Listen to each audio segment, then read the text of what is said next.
And welcome back, Mr. Wakefield here. Looking at the last section, at least the last section for now anyway. We'll see more sections later, but the last section currently of Chapter 7 that we're going to look at is right here in Section 7.4. We already talked about how to factor 4 terms and also 3 terms. So naturally, we want to talk about 2 terms now, okay? And it's still the same as always. You always factor out the GCF first if it's not 1, okay? In these problems anyway, when you have 2 terms, if the GCF is 1, you can skip it, okay? I'm not talking about the factor by grouping problems where you break it up into 2 groups of 2 each, okay? There was a situation I showed you where you would potentially factor out the GCF if it's 1 on just that second grouping there in the factor by grouping problems. We talked about that, but just when the whole problem is just 2 terms and you're just starting off the problem by doing the GCF first like you always do, in that case you don't need to do the GCF if it's equal to 1. And that's exactly what happens here in this first problem, in the second problem. Okay, not the third one. We'll talk about that. But in the first 2 problems, the GCF is 1, so we can skip that step. In the third problem, what is the GCF there? It actually is for 45 and 245. It is going to be 5 for those 2 numbers, and then for the variable part, it's going to be b to the third. Okay. And so you factor that out and you get what? You get 9b to the second minus, and then 5 times 49 is equal to 245. No variable in there because the exponents are the same. Okay. And we knew that it was 49 because 245 divided by 5 is equal to 49. So we knew that we had to multiply by 49. So just like always, you guys, if you don't factor out the GCF, you just go right to the next step like we did in the previous sections. You go right to that next step, which is the step where you try to make 2 brackets out of what you got. Whereas when you have a GCF, you factor that out, and then you take this remaining polynomial that you got left over here, and that's the thing you try to make into 2 brackets now. Okay, we did that in the previous sections, and we'll do that again here. We'll take that same approach. So in the first 2 problems, we just try to do the 2 brackets right away because there's no GCF to do. And so here's the thing. Once you get past the GCF step, whether you factor out the GCF or not, depending on the problem here. Okay, here we factored it out. These 2 we don't. But either way, when you go on into the next step after the GCF, these are the 3 different formulas you have to choose from. If none of these 3 formulas work, then that means that you cannot produce 2 brackets. Okay, so these are the 3 things that you use in order to try to produce the 2 brackets on that step where you try to produce the 2 brackets when you're doing the when you're factoring. Okay, and so here's the thing. This one right here is, let me translate this for you. It looks like just a bunch of math right now, but let me put it into English here for you. This says something squared minus something squared. Something squared minus something squared. And let me show you what I mean by that. Notice that 36, isn't that the same thing as 6 being squared right there? And r squared, bring down the minus, keep the minus separate here. You'll see why here in a second. But r squared, isn't that the same thing as just having r to the first power being squared like that? Okay, so that's what we mean by that here. If you can rewrite the problem so that you have something squared with the minus just coming down, and then something squared on the other term as well, okay, not including the minus, that's separate here in the middle, just looking at the r squared. If you can do that, then you can use this formula to produce the 2 brackets here. Let me show you how that works. So in this particular problem, the 6 and the a are the same thing because it's the first thing being squared. And then the b and the r are the same thing because r is the second thing being squared, just like the b is right here. And so let's follow it here. 6 squared minus r squared is what? 6 minus r I'm sorry, I went too fast here. 6 minus r, 6 plus r. Let's write that down. 6 minus r, 6 plus r. Okay? And that's it. We produced our two brackets. Okay? So that's the kind of thing you want to look for. You want to look for, and again, you got to do the GCF step first. But since this has a GCF of 1, you can skip that. And then you got to look for when, you got to look to see if you have something squared minus something squared. Okay, by the way, what are the things you have to choose from when you're looking for that? Well, we have this series of, this list of terms here called perfect squares.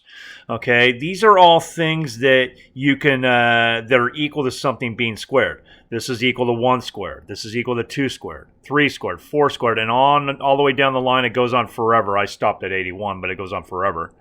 Okay, same thing here. This is x to the first squared. This is x to the second squared. This is x to the third squared, because as you guys know, when you have a term in a bracket being squared, you multiply the exponents. So 3 times 2 is 6. It matches up. Okay, this is x to the fourth squared, okay, and so on down the line. This is x to the fifth squared.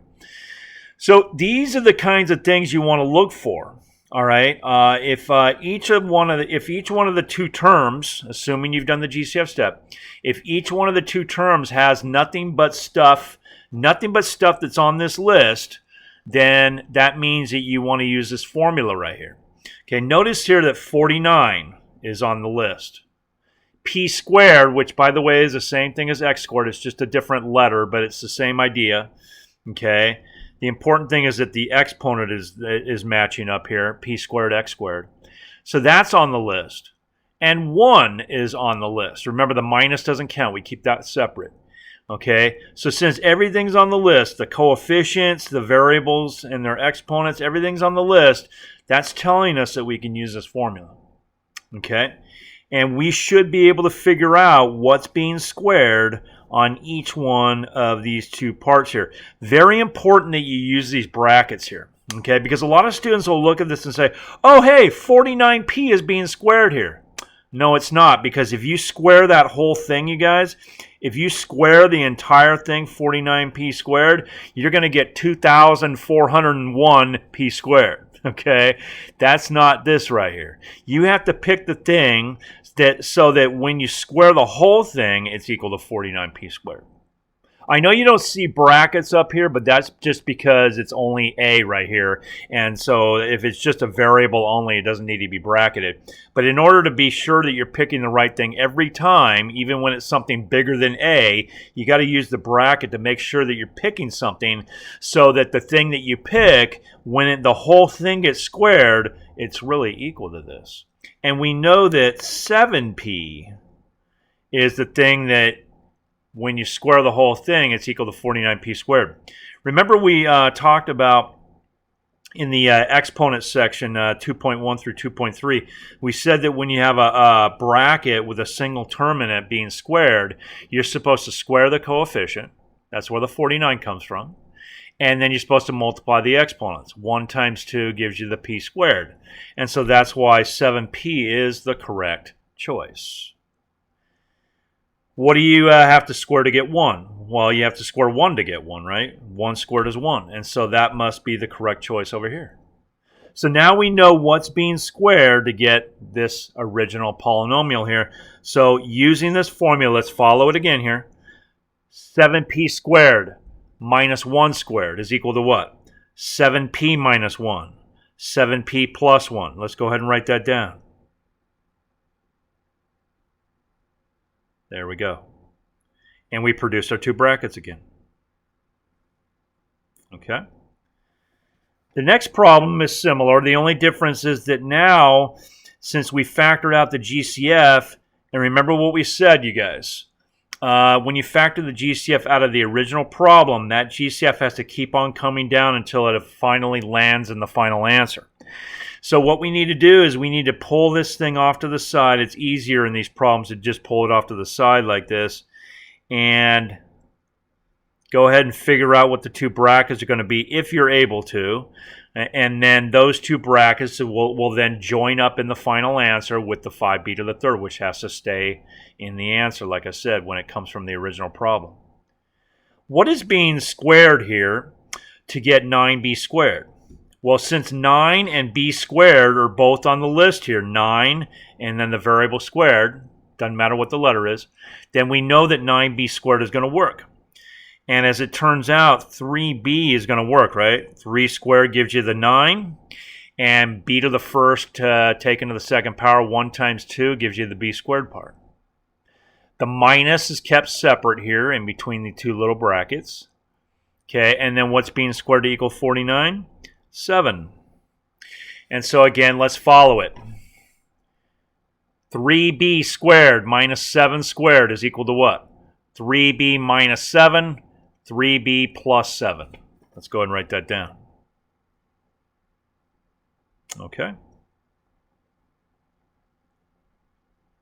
And there you go. And again, I remember to put the GCF in the answer, but I produced my two brackets. Okay. One more problem here before I have you try a few. Problem D. Oh, hey, this looks like another one of those problems where you got something squared in each part, right? But there's a problem here that I want to make sure you pick up on. Okay? This is plus, but this is minus. Okay? That's not going to work. Let me make something clear here, you guys. There is, right there we go. Sorry about that. It came off the screen. There is no formula for a squared plus b squared. No factoring formula. Okay? So when you get something squared plus something squared, you can't factor that. And if the GCF was equal to 1 as well, then as we learned back in the previous discussion on the 3-term polynomials when we factor those, if the GCF is 1, and if there's no way of breaking it down to two brackets, which there isn't when you have something squared plus something squared, then that means that it's prime. Okay, we saw that back in the last section. Okay, the last two sections, in fact, which was the same discussion, 7.2 and 7.3. Again, if the GCF is 1 and you can't break it down to two brackets after that, we call this prime. Okay, so that is, again, be careful there. That's a real easy thing to miss. Now, you might be thinking, hey, wait a second. What about this formula? This formula has a plus in it. Yeah, but that's something to the third power, something cubed plus something cubed. I'll talk about that in a minute here. It's the same thing as these problems here, except for we're taking things to the third power instead of to the second power like we are here. Okay? And 9d squared and 25, that's not equal to something cubed. Okay? These numbers here and variables, these are the things, as I'll mention in a minute when we get to it, these are the things that are equal to something being cubed. 1 to the third power, 2 to the third power, 3 to the third power, and so on. Okay? These things are not on that list. Okay? So, this is going to be prime here. Please go ahead and try problems 1 through 4 here. Remember, one of these 4 problems here has a GCF in it, so don't even think about trying to do one of these 3 formulas, you guys, until after you do the GCF.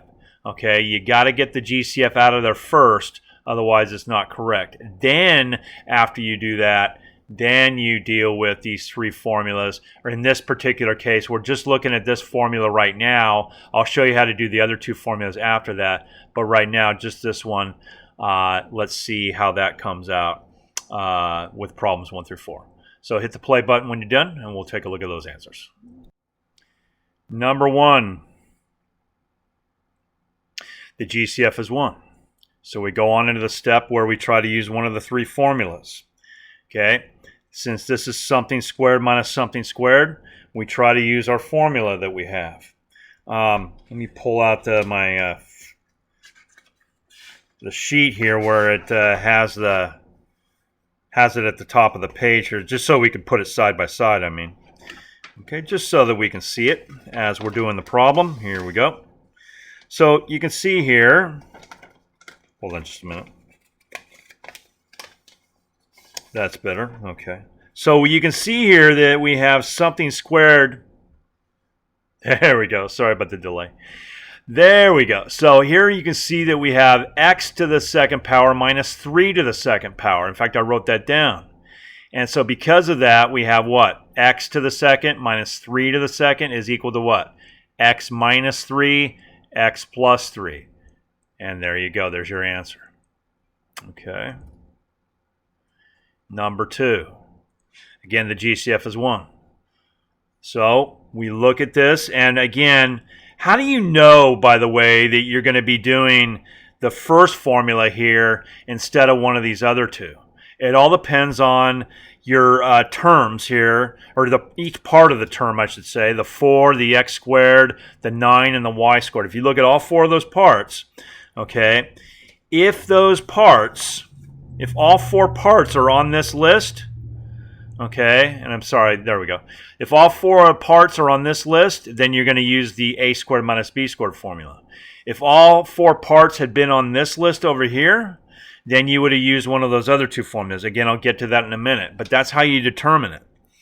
Okay, if you have a situation, though, where not all the parts are on this list, and not all the parts are on this list either, okay, then you just can't make the 2 brackets, okay, and if the GCF was 1, that would make it prime. Okay, you either need, in order to be able to break it down to 2 brackets, you either need all the parts to all be on this list, or you need all the parts to all be on this list. One of the 2, okay. You're never going to see a situation where all the parts are, well, very rarely, not in this worksheet though, I should say very rarely. Very rarely will you see all the parts being on both lists, okay? You won't see that here. It creates an interesting situation, but again, we're not going to see that here in Math 51. Don't worry about that. So it'll be one or the other. Okay, so because of the fact that all 4 of those parts are on the perfect square list, we're going to focus on this formula right here and say, okay, we need to fill in these 2 brackets right here where we have something squared minus something squared. All right, and then we put in there 2x and 3y because 2 squared is 4. 1 times 2 gives you the x squared part. 3 squared is 9. And then 1 times 2 on the exponents gives you the y squared. So it fits. All right. And then once again, using our formula, okay, we end up with what? We end up with 2x minus 3y, 2x plus 3y. And there you go. There's the answer. Okay. Let's keep going down here to number 3. Okay.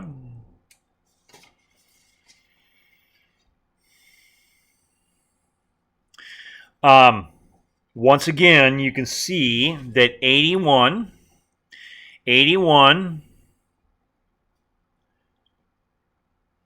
along with the 16 and the y squared, same as x squared, all 3 of those things are on the perfect square list, so that is telling me that I can use the a squared minus b squared formula when they're all on that list. Okay, so the question is what goes into these 2 brackets right here then? Since it's going to be a squared minus b squared, we got to put our little 2's on the outside and then fill in these 2 little brackets here. What's going to go in there? Well, 9 squared is 81, so 9 goes in that first little bracket. And then 4y, when you square that, it's equal to 16y squared, so that's what would go in there. And so here you go right here. So what does this mean when you got 9 squared minus 4y squared? Again, according to the formula, 9 minus 4y and 9 plus 4y. Okay? And finally here in number 4, there's a GCF, so we got to get that done first, always. Got to get that done first. So I factor that out, and I got 3. And then I factor what's left over, just like I did in problem C, okay? So just looking at 4x squared minus 9, not the original problem. Just looking at what's left over, we now try to break that down into 2 brackets, okay? So filling in the, and again, why did I pick square and square right here?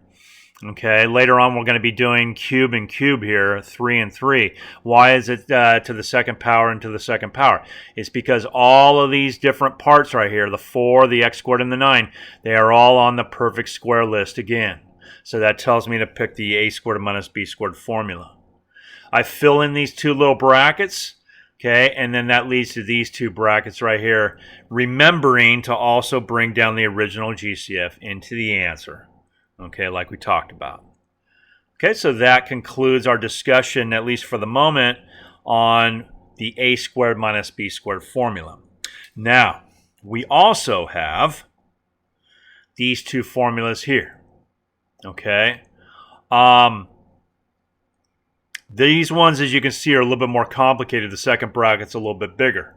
So please listen carefully for the details on that. But the way we start the problem is very similar. The only difference is that instead of having the exponent 2 and 2 right here, we're now going to have what? We're now going to have 3 and 3. See the 3 and the 3 there? Okay. Why do I know that this problem is like that, though? How is it that this problem is not like this one right here? It kind of looks like it. I mean, after all, 64 is on the perfect square list, and so is 1. Okay, well, there's a couple of problems. Number one, we cannot do the square and the square when it's plus in the middle. Remember, we said that in problem D. But the second reason is because the third power doesn't fit. Okay, notice that the third power is not on the perfect square list. We have 2 and 4, but we don't have the third power. Okay, however, check this out. The perfect cube list, let me zoom out so you can see everything a little bit more. The perfect cube list does have all of these different parts on it. It has the 64. It has the c to the third, just like x to the third. And then it has the 1.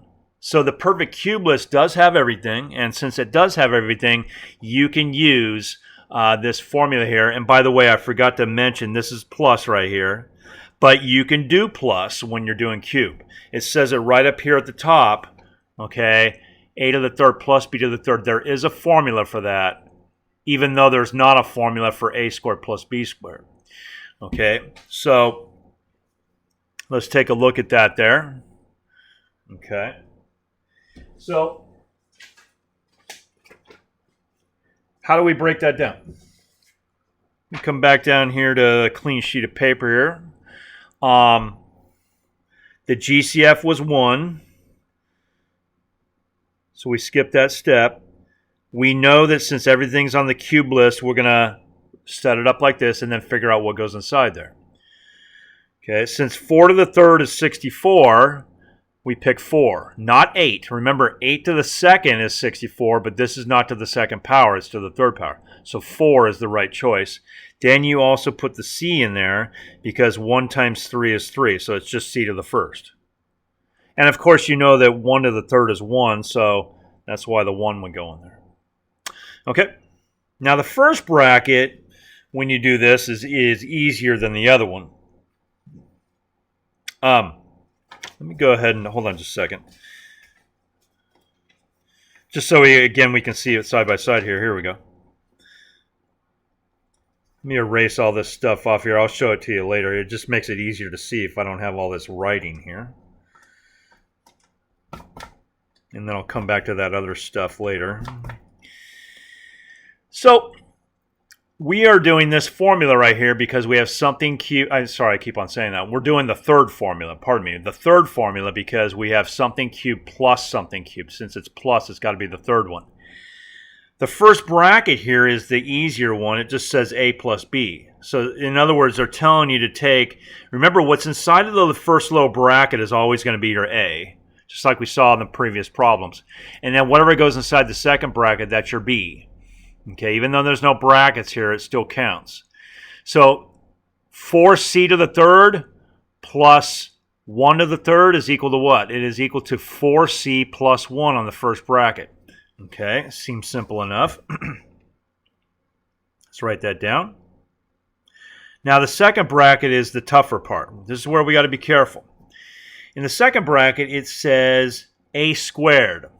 Okay. No, that is not, you don't just write 4c squared like this. You don't do that. Because what is the a equal to, you guys? Okay, this is the a right here. This is the a. It's not just c, it's 4c. Okay, if I write it like this, then as I've talked about in the past, when you have an exponent next to a variable with no parenthesis in between there, it looks like just the c's getting squared. No, the entire a is supposed to get squared here. And so what you need to do, if you want to know, let me move it over a little bit here.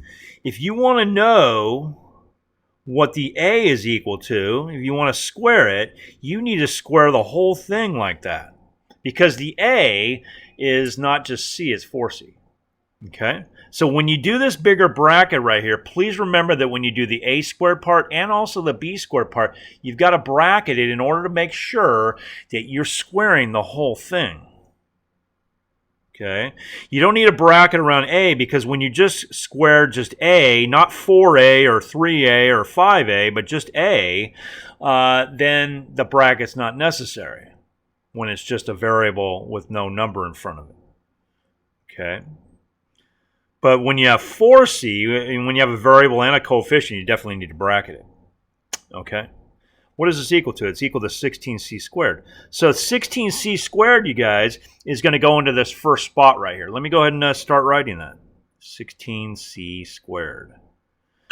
Okay.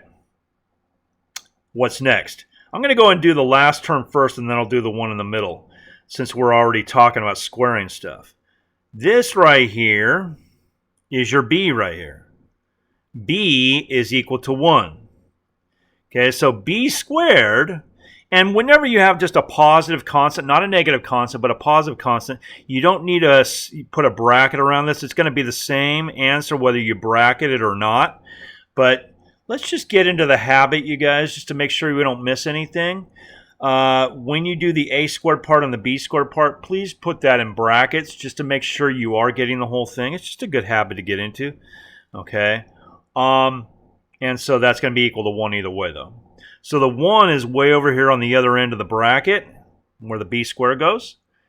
And then what's in the middle? That's where the minus ab goes. What's minus ab? Well, what's your a and your b? Your a and your b are 4c and 1. There's your a and there's your b. So what they're telling you to do here is to multiply the a times the b, which is 4c times 1, as you guys know. Let me write this down just so you can see the work for later on when you study this. A times b is equal to 4c times 1, which is 4c. And so all you got to do is take the 4c and put a minus in front of it. Also remember, as it says here, to put the plus in front of the last term. The plus in front of the last term. And we did it, you guys. As you can see, it's a little bit more complicated on that second bracket there. Oops. It's a little bit more complicated on that second bracket, but we got through it. Okay. There we go. All right. Let's keep going with that similar theme there. Problem F. Again, there's no GCF here. You can try to find it, but there isn't one other than just the number 1. Okay. And we don't have to factor it out in these problems when it's just 1. Notice, though, again, that all 4 of these parts, the 2 coefficients and the 2 variables with their exponents attached, they are all on the perfect cube list. 125, 27, the m to the third and the n to the third are the same as the x to the third. So that tells us, because there's a minus in between, that we're going to do the a to the third minus b to the third formula. That's the second formula up there on the top part of the page. This one right here. Okay, that one right there is going to fit into this here. You just now need to figure out what is being cubed, okay, in order to equal these things, and then we're on our way. So what is being cubed to equal this? Well, 5 to the third is equal to 125. Okay. And that's why I wrote it in this order here, okay? We got 1 to the third, 2 to the third, 3 to the third, 4 to the third, 5 to the third, and so on, okay? And you can put that in your calculator. I mean, you wouldn't be expected to know that off the top of your head there, but if you put these in your calculator, you don't put these in your calculator necessarily, but what you do is you say 1 to the third in your calculator, which you really don't need to do because you already know that answer, right? 1 to the third is equal to 1. But you could also do 2 to the third, 3 to the third in your calculator, 4 to the third, 5 to the third, and that will tell you that 125 and 27 are on this list. Okay. And so you'll know that those things are on the perfect cube list. All right. So in other words, you can make one of these lists. You can make one of these lists, okay, and then you'll be able to use it then. You can make one for yourself. Anyway, m to the third means 1 times 3 on the exponent part, okay. And then on this part right here, we're going to have what? We're going to have 3 because 3 to the third is 27. And then n to the first because, well, again, 1 times 3 is 3. Okay.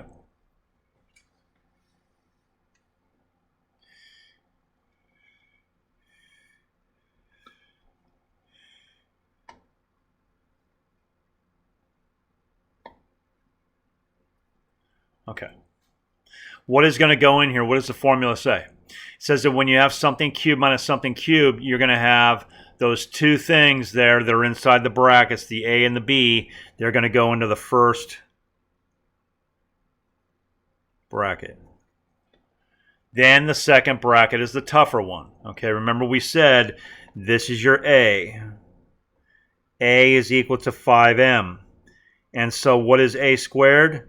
A squared is this whole thing here, 5m squared. You got to bracket it to make sure you get the whole thing. And that would be 25m to the second. Okay? So that means that 25m to the second goes here where the A squared is supposed to go. What's the B squared equal to? Same thing, but we now do B equal to 3n. Which then means that B squared is, you square the whole thing like that, and you get what? 9n squared. 9n squared. And you always what? You always put a plus on the end there. Both of these formulas are like that. They have a plus on the last term here. Okay? I'm noticing here that I'm going to need a little bit more room. I'm not changing the problem here. I'm just moving it over to give myself enough room. Okay, there we go. And what's going to go in the middle there? It says A times B, but this time it's plus. Okay, what is A times B? A times B is 5m times 3n. What's that equal to? That is equal to 15mn. Okay, and so we put 15. Oh gosh, this is I have to keep on moving this over. I thought I had enough room. Okay, I'll just have to spill over into the next problem here a little bit. 9n squared plus, there we go, and then it's going to be 15mn like that. And then the formula here says what? It says that on this one, it's going to be plus in the middle. Okay, so you might be wondering, well, how am I going to remember all this stuff? Okay, the expectation is that you do memorize this. You shouldn't have any cheat sheets prior to the exam. You can write stuff down after you receive the exam. Okay, so when you do that, you can make your formula. You can make these sheets if you want to. If you already know this in your head, then you don't need to do this. You can do whatever you want as far as scratch paper is concerned. What's important is you show necessary amount of work here, but that doesn't necessarily include these lists here if you don't want. But you also need to memorize these three formulas. Okay, so what I want to do right now, we're done with this problem, by the way. What I want to do right now is just give you a quick little thing here to help you remember these two formulas more easily. And it's like this right here. Notice that the 5 terms inside of these two formulas, and I'm not talking about the first formula up here, I'm just talking about these two. These 5 terms are all the same. AA, BB, A squared, AB, and B squared. They're all the same except for some of them have a different sign. Okay, so if you memorize those 5 terms, how are you going to remember the right signs on top of that? Okay, what's an easy way to do that? Well, there's this acronym right here called SOAP. Same, opposite, always plus. SOAP, SOAP. Okay, let me zoom in on that. I know it's hard to see. Same, opposite, always plus. What do I mean by that? It means that out of these 3 signs here, minus, plus, plus, and plus, minus, plus, they both follow the SOAP thing there. Okay. Notice that in the original formula, it's minus on this formula here in the middle. Okay. So that means what? That means that the first sign is the same, second one is the opposite, and the third one is always plus on both formulas. Same, opposite, always plus. Same thing happens down here. This is a plus problem. So the first one is what? The first one is the same plus. The second one's the opposite. And the third one, like I said, is always plus. Okay? And so that makes it so that SOAP helps you remember those signs. But again, it's just for the second 2 formulas, not the first one. The first one, you just have to memorize that. Okay? There's no tricky way of doing that. But thankfully, that formula is a little bit smaller. Okay, so let's go back to the next problem here. Okay. Notice there's a GCF here, isn't there? All right. And it's 9. If I factor that out, I get k to the third minus 1. Okay, what does that mean? That means that I now take what's left over after I factor out the GCF, and I'm going to pull that down here. Notice it's something cubed minus something cubed. Okay. So what is being cubed here to get this k3 here? It is k to the first. 1 times 3 gives you the 3.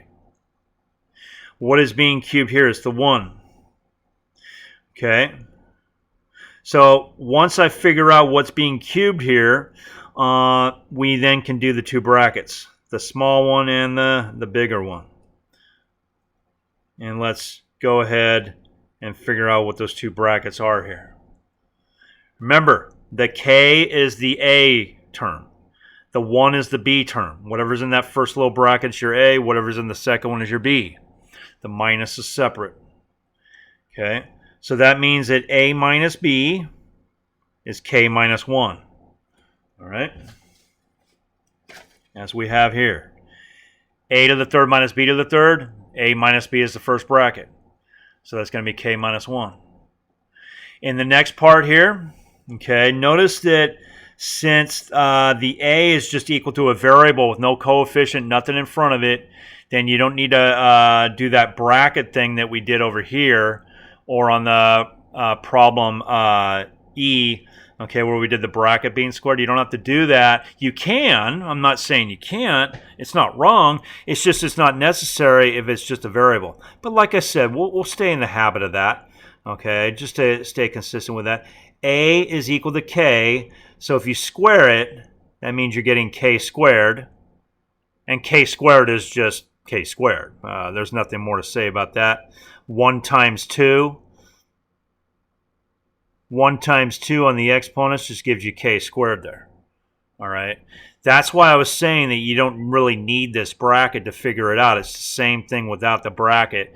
But like I said, I recommend you just kind of stay in the habit of doing these brackets whenever you do the a squared and b squared. It just makes it easier to not forget the right steps. So since b is equal to 1, b squared is going to be 1 squared, which as you guys know is equal to 1. Again, I'm just doing the same thing I did over here, okay, with the a squared and the b squared. Bracket it, figure it out, put it into the first and the last spot of each bracket. I'm sorry, the first and last spot of this second big bracket here, and then you're on your way. Okay, and then remember, the original thing we were factoring, not the original problem, but the original thing we were factoring has a minus in the middle. So the first sign's the same. The second one's the opposite. And the third one is always plus. I forgot to put what's in the middle there, but we follow that SOAP acronym again. Same, opposite, always plus. What does go in the middle here, though? We have to do what? We have to do A times B. A times B is K times 1, which, as you guys know, K times 1 is equal to K. And so you just put K in there. All right?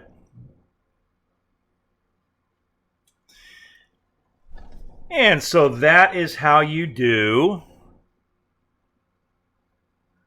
the cube formulas. Okay? These two cube formulas here. The second and the third formulas here out of these three formulas that you see here. All right. Please try right now. Don't do problem H. We'll come back to that. That's a whole different thing that we need to talk about. Right now, go to the second page and please try problems 5 through 9. 5 through 9. Okay, plenty of practice there. Notice in problem 9, though, there's a GCF there. It's X, isn't it? Okay. So you factor that out and you get what? You get 27 minus x to the third, and then you factor what's left over, 27 minus x to the third, you factor that. Okay? Don't do number 10. Again, that's the one that's different, similar to problem H. We'll get to that eventually here. Just do 5 through 9, and then hit the play button again. Okay, let's take a look at number 5 here. Again, you can see that we have two things here, x to the third and 8, that are both on the perfect cube list. Okay, as you can see here. So we're definitely going to use that formula where we have a cubed minus b cubed. So I set it up that way, and then I filled in the two little brackets after I did the bracket cube minus the bracket cubed. So that means that the a is equal to x and the b is equal to 2. You don't have to write that down necessarily, as long as you know that, but I'm just communicating that with you there by writing it down. And then the first bracket then is going to be what? It's going to be x minus 2, a minus b. The second bracket is going to start out with, okay, what do we got here? A squared is going to be equal to x squared. And if you take x squared with the bracket, it's just the same thing as x squared without the bracket. Because you have, again, 1 times 2 is 2 when you get rid of the bracket, and it's still just x squared there. Okay, so again, if it's just a variable with no coefficient and nothing in front of it, it's as if the bracket's not even there, assuming there's no exponent either. Okay, if there was a visible exponent, then you'd have to multiply by the 2, and that would change the exponent. What about the b part? The b squared is going to be 2 squared, which is 4. You put that over here. And then a times b, x times 2 is what? X times 2 is 2x. All right, so a times b is x times 2, which gives you the 2x right here in the middle. And then you put the appropriate signs. Since it's minus, we're going to, first sign is the same, second one's the opposite, third one's always plus. And that's number 5. Number 6. Again, all 4 of those things there, the 2 coefficients and the 2 variables with their attached exponents, they are all on the perfect cube list. Okay? And so therefore, I'm going to set it up with the bracket cubed plus bracket cubed. Fill in those 2 brackets with the 3x and the 4y because that's what works. And then that means that the a is the 3x and the b is the 4y. Okay? So that means the first bracket is going to be 3x plus 4y. The second bracket, we got to square the a and the b. And what do we get when we do that? We get 9x squared for the first one, and we get 16y squared for the second one. Okay, then we do not a squared times b squared, but a times b. A times b is 3x times 4y. And as you guys know, 3x times 4y is 12xy right there in the middle. And then you put your appropriate pluses and minuses in there according to the SOAP acronym again. Number 7. Again, same idea here. All 4 parts, the 8, the 27, the x3, and the y3, all 4 parts are on the perfect cube list. And so I do bracket cubed minus bracket cubed. Fill in those appropriate terms there, 2x and 3y. Put those into the first bracket. That's the easier bracket. Then we got to what? Then we got to square these like that. And that gives me what? That gives me 4x squared and 9y squared. The a times b always goes in the middle. And so that's going to be 2x times 3y, which is what? That's going to be 6xy in the middle. And there you go. Again, make sure to put the appropriate signs in there as well, since it's a minus problem. Okay, first one's the same sign, minus. The second one's the opposite sign, plus. And the third one's always plus. Number 8.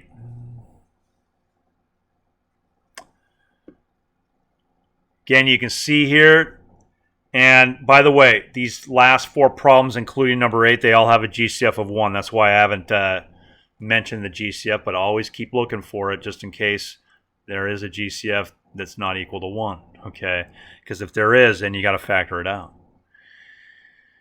Okay, so the a is going to be x squared and the b is going to be 2y because that's what fits here, doesn't it? Okay. So then the first bracket is going to be x squared minus 2y. The a squared and the b squared are what? The a squared is going to be, as you can see there, 2 times 2 gives me x to the 4th here. The b squared means what? It means to square this whole thing here, so we get 4y squared on that one, right?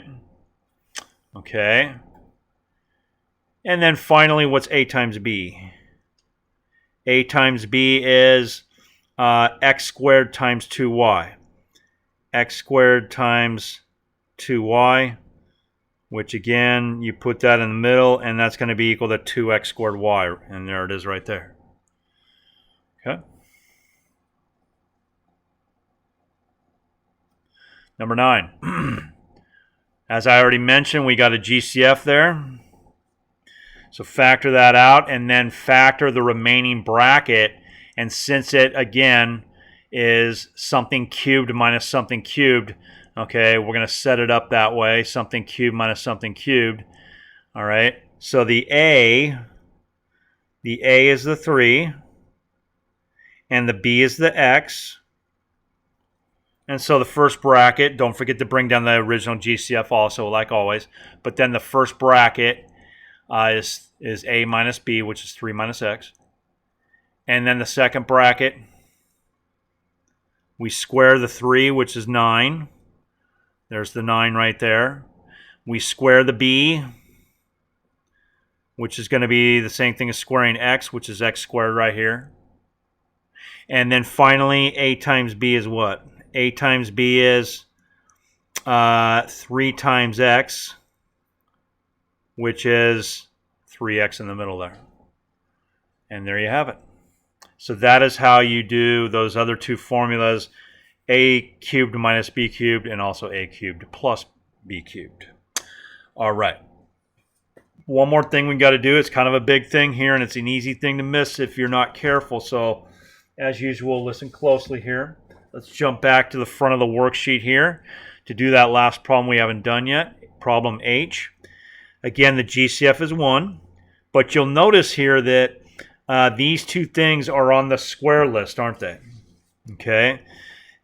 H to the 4th is just like x to the 4th, and then 16 also. So that means that we're not going to do the cube one this time. We're going to do the something squared minus something squared, because both of those parts are on the square list. What goes inside of those 2 brackets though? H squared and 4, right? Okay. H squared and 4.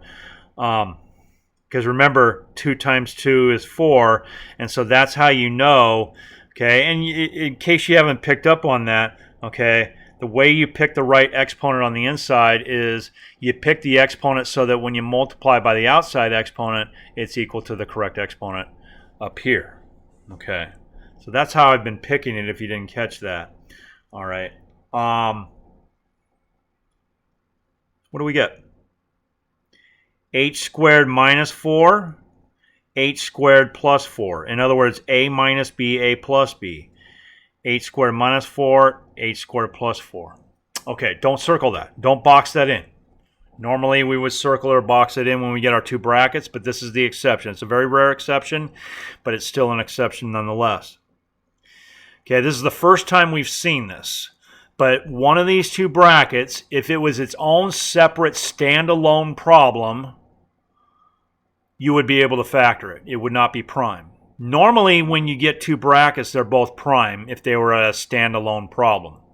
But this one right here, h squared minus 4, if that was its own separate problem, wouldn't that be factorable? Yes, it has a GCF of 1, but I could do this right here, couldn't I? Wouldn't that be equal to h and 2 right here?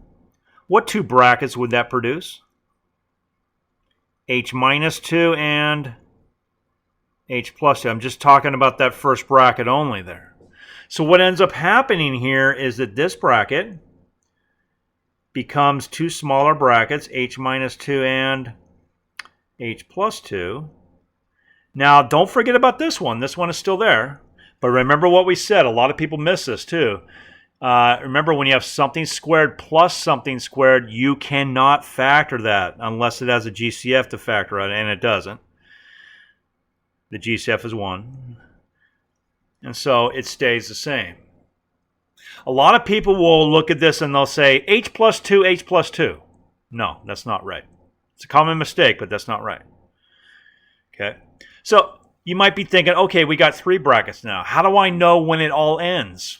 Well, first of all, I'll tell you right now, here in Math 51, you're never going to get more than 3 brackets when you factor, okay?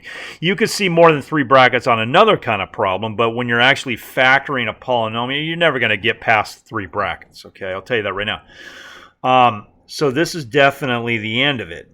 But the reason why it's the end of it, and this is going to help with the next thing I need to talk about, which is really important also.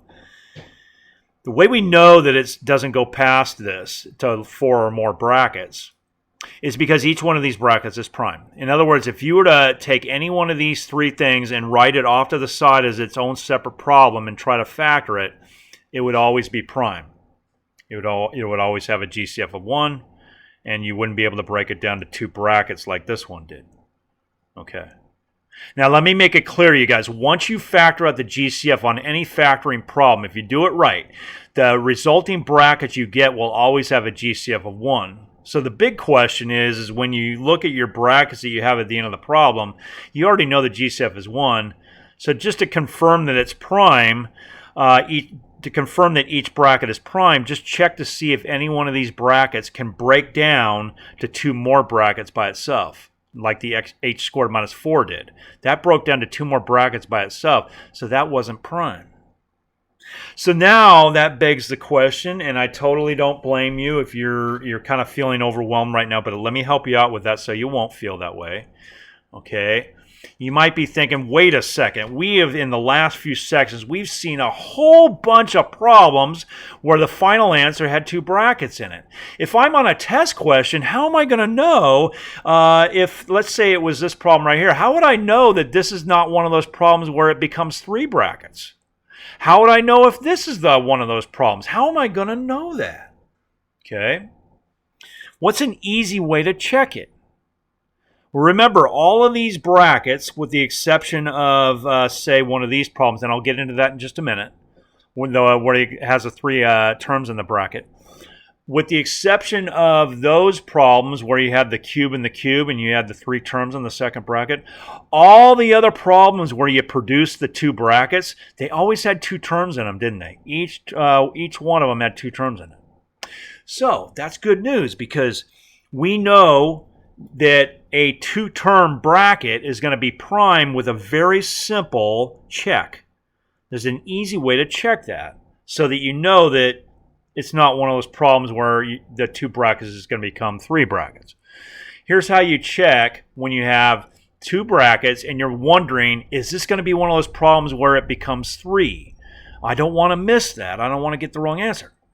Okay, the way to check it is very simple. All you got to do is let's just look at this problem here first. Notice that you have a variable to the first power. Almost all of these brackets that have the two terms in it, almost all of them have a variable to the first power. R to the first, R to the first, P to the first, P to the first, B to the first, B to the first. Almost all of them are like that, right? Okay, well, guess what? When you try to figure out if a two-term polynomial is factorable, it either has to fit into this list or it has to fit into this list, right? We talked about that in this entire video. But look at this. The smallest exponent over here is x squared, and the smallest exponent here is x to the third. That means that p to the first and r to the first and b to the first, those exponents are too small.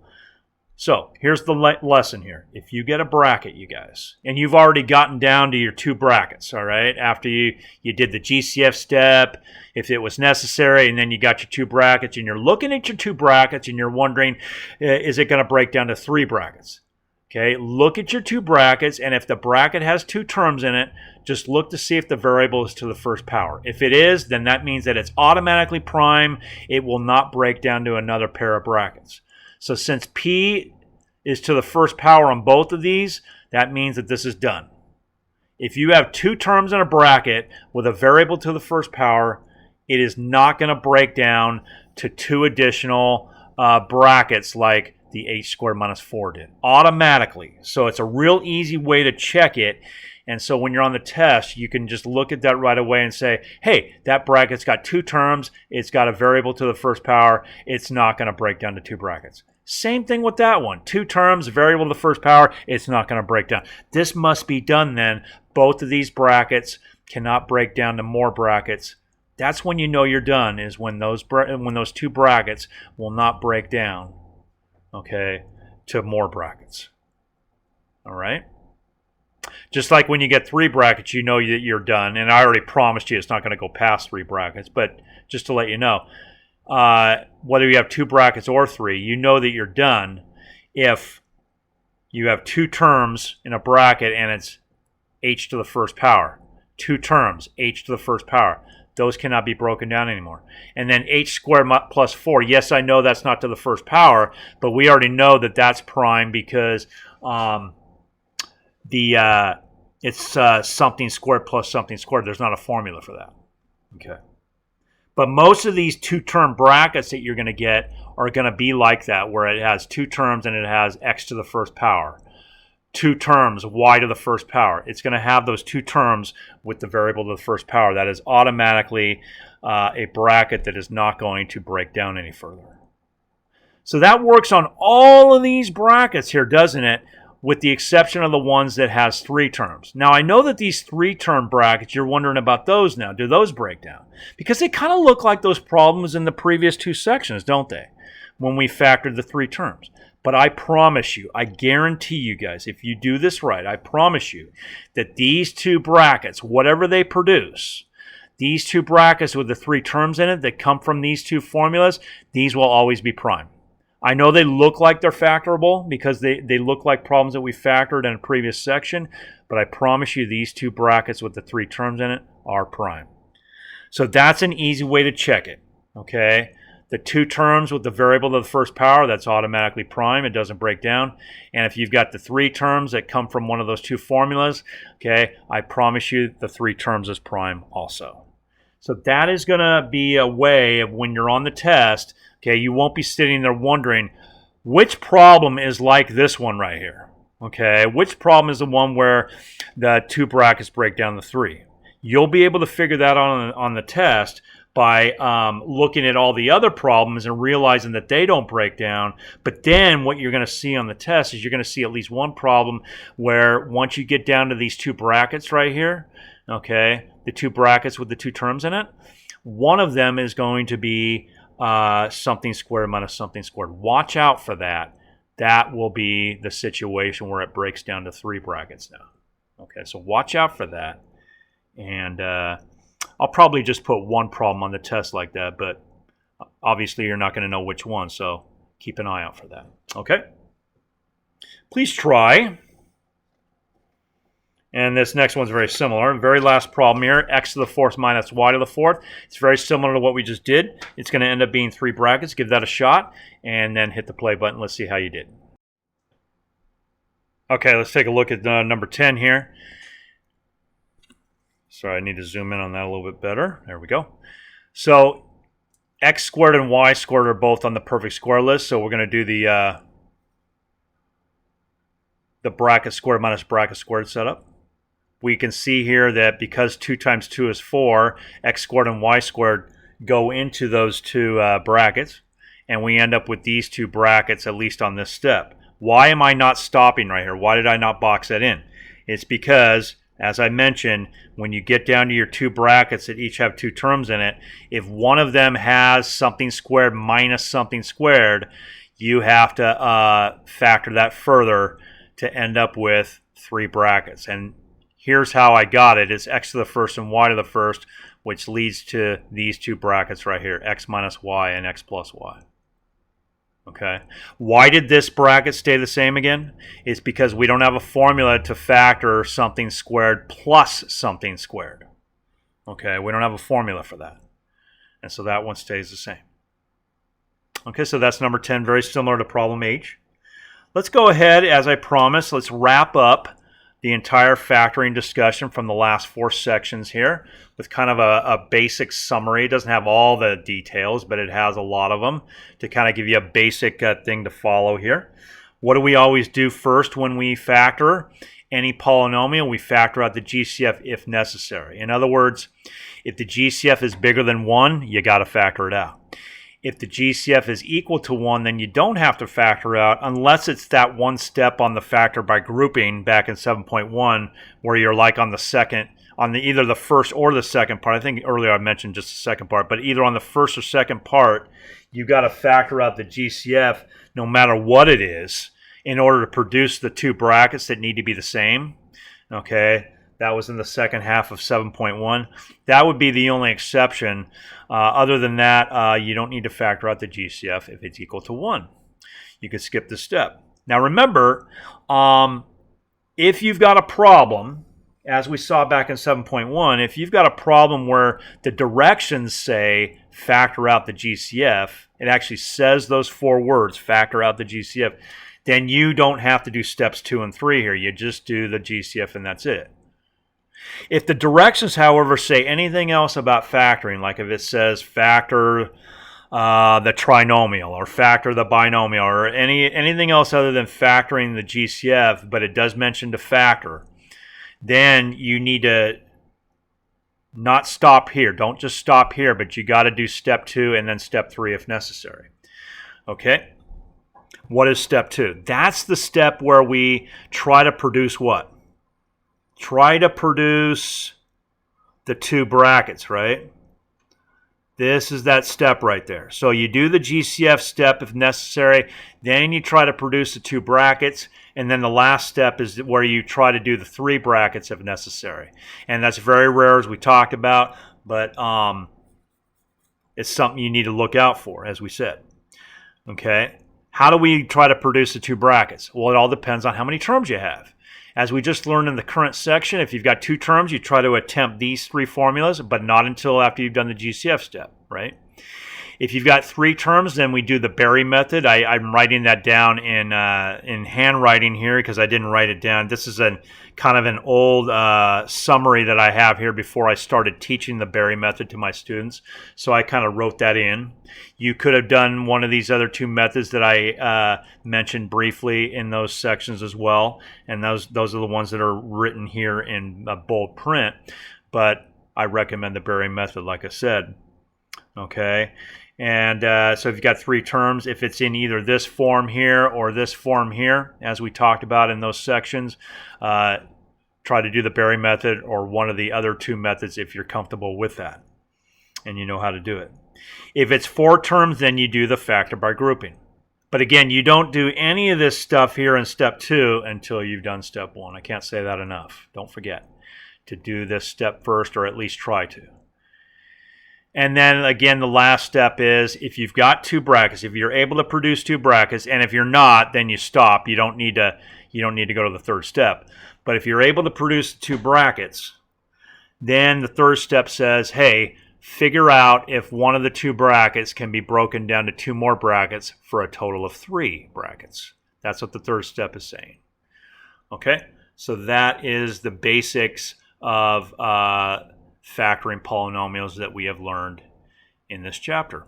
Okay, so let me know if you have any questions about that, and about factoring in general. Let me know. Okay, and that concludes chapter 7 for now. Our next video will start chapter 8, but we will revisit 1 or 2 sections in chapter 7 later on. Okay, so you have a good day, take care, and we'll see you back in the next video for chapter 8.